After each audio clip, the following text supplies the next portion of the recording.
നമ്മളെ day to day ലൈഫിൽ നമ്മൾ ഏറ്റവും കൂടുതൽ ഫേസ് ചെയ്യുന്ന ഒരു ഇഞ്ചുറിയാണ് ബേൺ അഥവാ പൊള്ളൽ. അടുക്കളയിൽ വെള്ളം മറിഞ്ഞിട്ടും ഓയിൽ മറിഞ്ഞിട്ടും അല്ലെങ്കിൽ ബൈക്കിൽ പോകുന്ന സമയത്ത് സൈലൻസർ തട്ടിയിട്ടും ഒക്കെ ആർക്കെങ്കിലും ഒരു തവണയെങ്കിലും നമ്മൾ പൊള്ളലേറ്റിട്ടുണ്ടാവും. നമ്മൾ പൊള്ളലേറ്റ് കഴിഞ്ഞാൽ നമ്മൾ ഫസ്റ്റ് ആയിട്ട് എടുക്കേണ്ട ഫസ്റ്റ് എയ്ഡിനെ കുറിച്ചിട്ടാണ് പറയുന്നത്. അതായത് പൊള്ളലേറ്റ് കഴിഞ്ഞാൽ ഫസ്റ്റ് നമ്മൾ ചെയ്യേണ്ടത് ഒരു റണ്ണിങ് ടാപ്പിന് താഴെ പോയിട്ട് നമ്മൾ ഈ പൊള്ളലേറ്റ ഭാഗം കൊണ്ടുപോയി വെക്കുക. അതായത് ഒരു 15 ടു 20 മിനിറ്റ് വരെ കണ്ടിന്യൂ ആയിട്ട് നമ്മൾ അവിടെ വെക്കുക.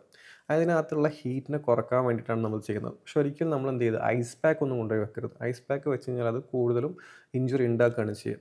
അതുപോലെ തന്നെ പൊള്ളലേറ്റ ഭാഗത്തുള്ള എന്തെങ്കിലും ഓർണമെൻറ്റ്സ് ഉണ്ടെങ്കിൽ, ഇപ്പോൾ റിങ് അല്ലെങ്കിൽ വള, വാച്ച് എന്തെങ്കിലുമൊക്കെ ഉണ്ടെന്നുണ്ടെങ്കിൽ അത് അപ്പം തന്നെ എടുത്ത് ഊരുക. കാരണം കുറച്ച് കഴിഞ്ഞാൽ അവിടെ അതൊരു കുമിള പൊന്തും. അപ്പോൾ പിന്നെ അത് പൊട്ടിക്കഴിഞ്ഞാൽ ഇൻഫെക്റ്റഡ് ആവാനുള്ള ചാൻസ് ഉണ്ട്. അതുപോലെ തന്നെ ഈ പൊന്തുന്ന കുമിള നമ്മൾ ഒരിക്കലും പൊട്ടിക്കാൻ പാടില്ല. അത് നമ്മളെ ഒരു ലെയറിനെ പ്രൊട്ടക്റ്റ് ചെയ്യാൻ വേണ്ടിയിട്ട് അത് ഓട്ടോമാറ്റിക് ബോഡി ജനറേറ്റ് ചെയ്യുന്നതാണ്. അതുപോലെ തന്നെ നമ്മുടെ നാട്ടിലുള്ള പരിപാടിയാണെന്ത് തേന് പുരട്ടുക, പേസ്റ്റ് പുരട്ടുക, മഷി പുരട്ടുക എന്നുള്ള പരിപാടികളൊക്കെ. ഇതൊന്നും ചെയ്യരുത്. ഇതൊക്കെ നമുക്ക് ഇൻഫെക്ഷൻ ഉണ്ടാക്കാനുള്ള ഒരു ടെൻഡൻസി വളരെ കൂട്ടും. ഇതിപ്പോൾ ഞാൻ ഈ പറയുന്നതൊക്കെ ചെറിയ പൊള്ളലിൻ്റെ കേസിലാണ്.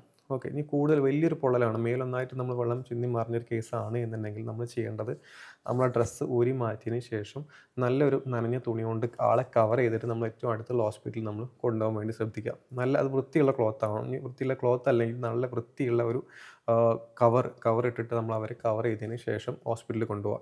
ഇത് ഇൻഫെക്ഷൻസ് വരാതിരിക്കാൻ വേണ്ടിയിട്ടാണ് നമ്മൾ ചെയ്യുന്നത്.